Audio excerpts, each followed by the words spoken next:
पति नहा ही रहा था कि तभी फोन पर मैसेज टोन बजी। पत्नी मोबाइल के पास में ही खड़ी थी। उसका ध्यान फोन की तरफ गया। उसने सहज ही फोन उठाकर मैसेज पढ़ा। हाय गुड मॉर्निंग डियर, किसी बेबी का मैसेज था। पत्नी सोच में पड़ जाती है कि अब यह बेबी कौन है। तब तक पति भी नहाकर बाहर आ चुका था। पत्नी उसे किसी बेबी का मैसेज आया है बताती है। पति मुस्कुरा देता है और फोन उठाकर उस मैसेज का रिप्लाई करता है, hi baby how are you, और अपने काम में लग जाता है। इस रिप्लाई को भी पढ़ती है। अब हर पल पत्नी के दिमाग में यही विचार कौंधता रहता कि यह बेबी कौन है। शाम को पति घर आता है। पत्नी उससे पूछती है कि यह बेबी कौन है। पति जवाब में सिर्फ मुस्कुरा देता है और फिर से अपने काम में लग जाता है।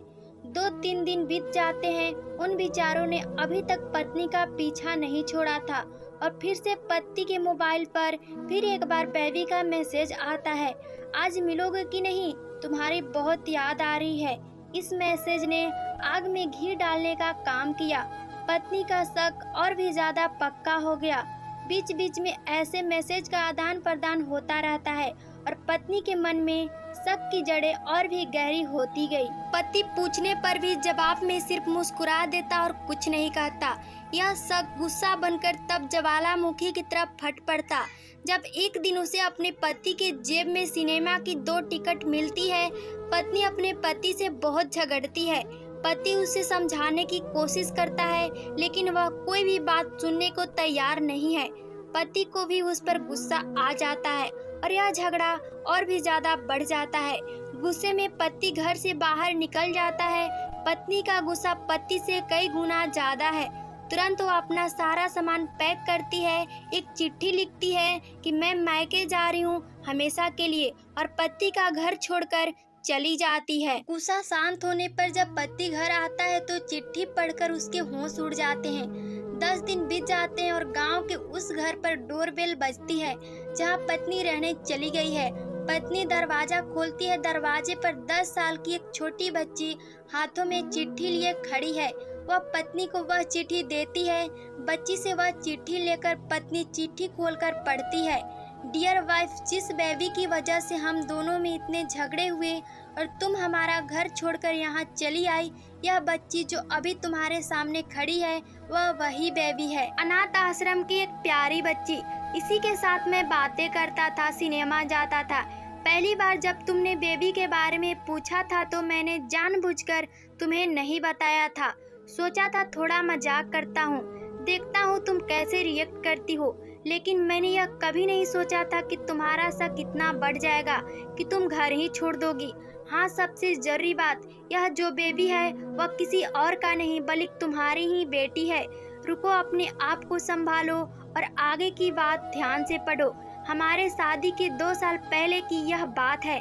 तुम अपने कॉलेज की लास्ट ईयर में थी। तुम्हारे प्रोफेशन में नोट्स लेने के बहाने तुम्हें बुलाया था और तुम्हें चाय में नशीली दवा खिलाकर ना करने वाला काम किया था। इसमें तुम्हारी कोई गलती नहीं थी, लेकिन कुदरत ने अपना काम किया और तुम्हारे पेट में इस बेबी को डाल दिया। काफी प्रयास करने पर भी ऑपरेशन नहीं हुआ तो तुम्हारे घर वालों ने समाज के डर से तुम्हें 6 महीने तक घर में ही रखा। तुम्हारे पिताजी खुद एक डॉक्टर हैं, इसलिए यह बिन मांग बच्चा बड़ी आसानी से बिना किसी को कानों कान खबर हुए इस दुनिया में आया। भविष्य तुम्हारी शादीशुदा जिंदगी में कोई प्रॉब्लम ना हो, इसलिए तुम्हारे पिता ने इस बच्चे को गांव के अनाथ आश्रम में छोड़ दिया। यह बच्चा मतलब यही बेबी जो अभी तुम्हारे सामने खड़ी है। अगर अभी भी विश्वास नहीं हो रहा है तो इस बच्ची के गाल का वो तिल देख लो जो शायद तुमने उसे आखिरी बार रोते हुए देखा होगा, या फिर अपने पिताजी से पूछ लो। पत्नी जल्दी से उस बच्ची को पास में लेकर उसके गालों का तिल देखती है। उसका मन भर आता है, उसकी आंखों में से आंसू आ जाते हैं, लेकिन अभी भी चिट्ठी बाकी है, इसलिए वह आगे पढ़ती है। मुझे पता है अभी तुम्हारे मन में यह सवाल उठ रहा होगा कि यह सब मुझे कैसे पता। तुम्हें बता दूं कि यह सब तुम्हारे खुद के पिता ने ही अपने मन में उठ रहे पश्चाताप को शांत करने के लिए शादी की 1 महीने पहले मुझसे मिलकर सारी बात मुझे बताई थी। उन्होंने यह भी कहा था कि अगर मैं चाहूँ तो शादी से इनकार कर सकता हूँ। मैंने तो स्वीकार किया क्योंकि इस पूरी घटना में तुम्हारी कोई गलती नहीं थी और हमारी शादी हो गई। तुमने मुझे बहुत प्यार दिया, लेकिन तुम्हारे पिता से बेबी के बारे में जानने के बाद उसे मिले बिना नहीं रह पाया। मैं बीच बीच में उससे मिलता था। उससे मिलना, उसके साथ समय बिताना मुझे अच्छा लगता था। कितनी प्यारी बच्ची, बिना किसी गलती के क्यों सजा भुगते। बस इसलिए मैं उसे थोड़ी सी खुशी देने की कोशिश करता था। बस मुझे इतना ही कहना था। अब अगर फिर से तुम अपने घर में आकर मेरे साथ रहना चाहो तो तुम अपनी गैलरी में आ जाओ।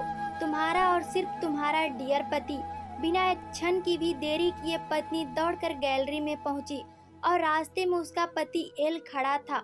उसके चेहरे पर मुस्कान थी और पत्नी की आंखों में आंसू थे। पर कारण कुछ भी हो, अपने दोनों के बीच में कभी सबको थोड़ी सी भी जगह मत दो, क्योंकि दुनिया में हर बीमारी का इलाज है, लेकिन शक नाम की बीमारी का कोई इलाज नहीं। मन शांत रखो, जो भी मन में आए एक दूसरे को बताओ। वीडियो देखने के लिए आपको तहे दिल से धन्यवाद। मिलते हैं नेक्स्ट वीडियो के साथ।